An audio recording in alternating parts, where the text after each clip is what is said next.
I don't claim to know more than the experts that advise the government. What I do claim is this: these experts who advise the government, the mainstream media and the government itself is lying to us. In this golden age of information, ignorance is a choice. And ignorance of the truth will be catastrophic for the future of our children and grandchildren. I'm not a writer, I'm not here to sell you a book, I'm not here to spread so-called misinformation or so-called conspiracy theories. I'm here to talk facts. I'm an ex-Royal Marine and the son of a coal miner from North East Derbyshire. I'm a working class lad, I'm somebody's dad, I'm somebody's partner and a family man just like you.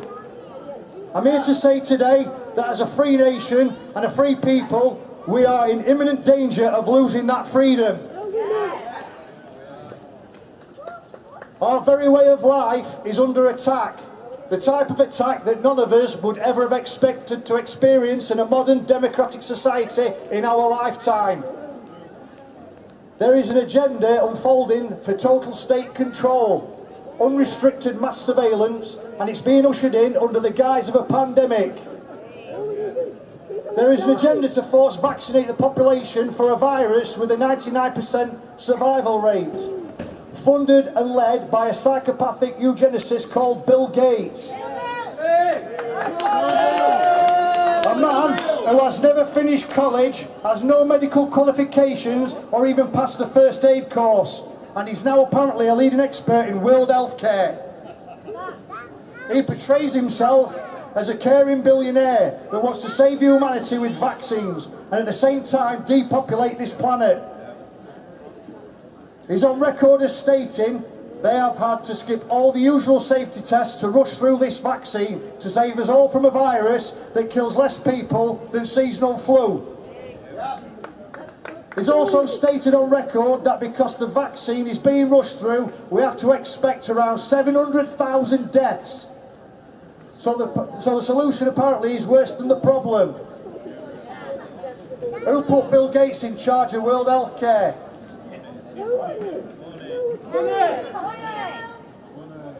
A vaccine usually takes 10 to 15 years to develop one under the normal rules with strict regulations, but not in this case.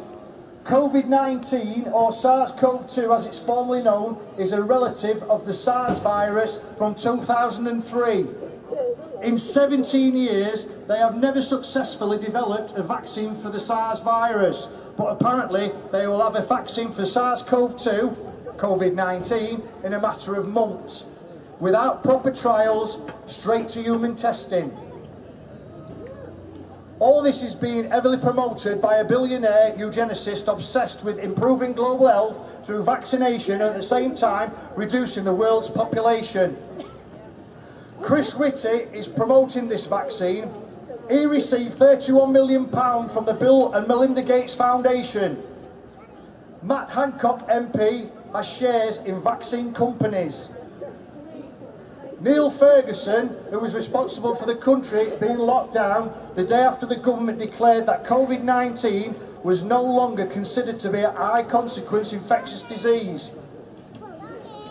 Neil Ferguson works for Imperial College London, funded by the World Health Organization, whose largest financial contributor is the Bill and Melinda Gates Foundation.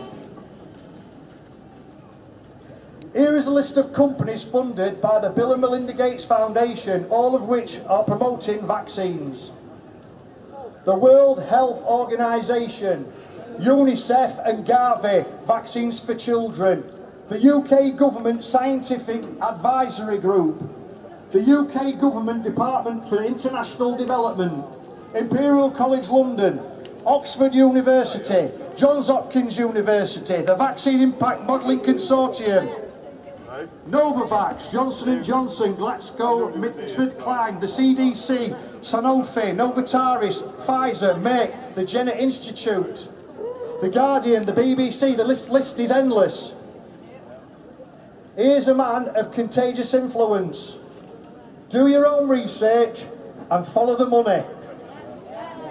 They want to reduce the UK population from 67 million to 15 million by 2025. This is not a conspiracy theory. United Nations Agenda 21 and Agenda 30, research it. Rockefeller Lockstep from 2010, research it. Event 201 from last year, October 2019, funded by Bill Gates and Melinda Gates Foundation, research it. This planned mass vaccination is not for your health. It is for your enslavement and your death. If, according to Bill Gates, you're one of the unlucky 700,000 expected to die from an untested vaccine. The mainstream media call people like me a conspiracy theorist. But none of these mainstream media scumbags actually research anything. Because the mainstream media work for the government. They're not investigative journalists, the public address systems paid to push the government's narrative. They are strangers on a black box in your living room. They're not your friends, they do not care about you. There are other good alternative sources of information out there, and genuine independent investigative journalists and qualified experts that are being silenced and censored by this corrupt government. Please listen to these alternative sources of information. Allow yourself the opportunity to listen to both sides of the debate and form your own opinion. Not just the mainstream media government-sponsored narrative. Just going to get a quick glass of water.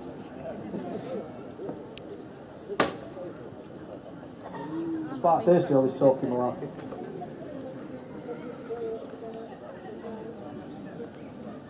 Okay then, alternative media sources. These are excellent sources of truth and information that challenges the government narrative. UK Column News, The Richie Allen Show, Spiros Skouras, Sean Atwood, The Corbett Report, Dr. Vernon Coleman, Dr. Mohammed Iqbal Adil, Dr. Rashid Battar, Dr. Robert Kaufman, Professor Dolores Carhill, Dr. Sherry Tenpenny, former NHS nurse Kate Shemirani, and 5G expert Mark Steele. Go and research these people. You owe it to yourselves, your families, your children and your grandchildren to look at all the available information and decide for yourself what's right for you. Not just what the government tells you on behalf of the unelected eugenicist Bill Gates. The government is there to govern us by consent, not rule and control us. We didn't vote for these MPs to tell us what is safe for us and what is not, or to monitor and control our lives. We are adults, not children, and we will decide.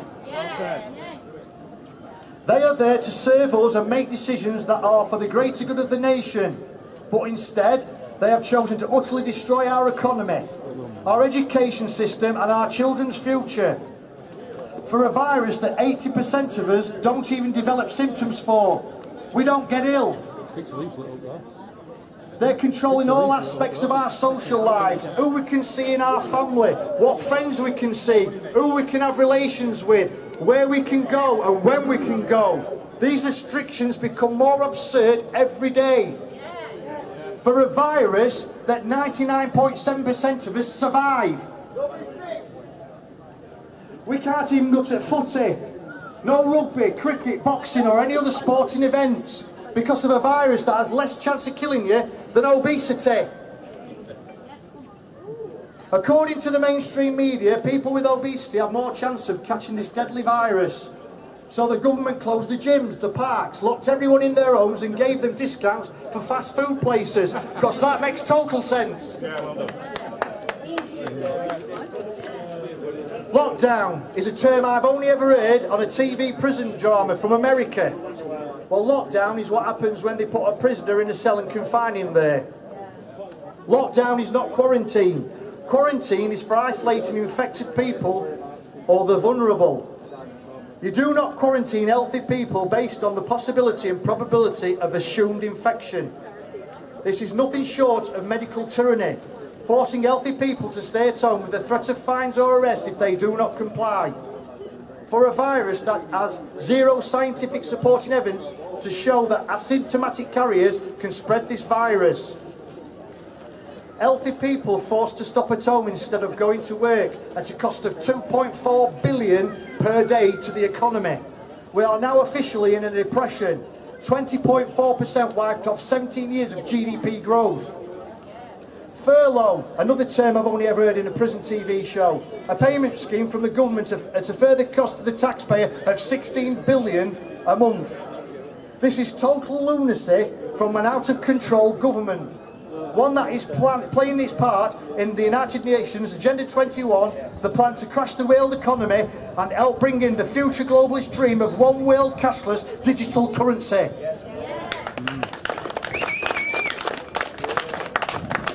They can then monitor what you spend your money on, how you sell things, what you sell, when you sell it, who you buy, what you're buying and who you're selling it to.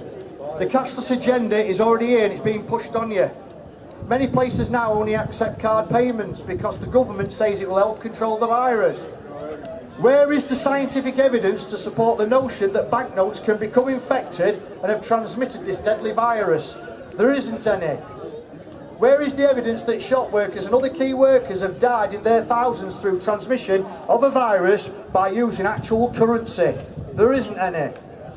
The same shop workers we all now have to wear masks for to protect them from a virus, and this is 5 months into a pandemic.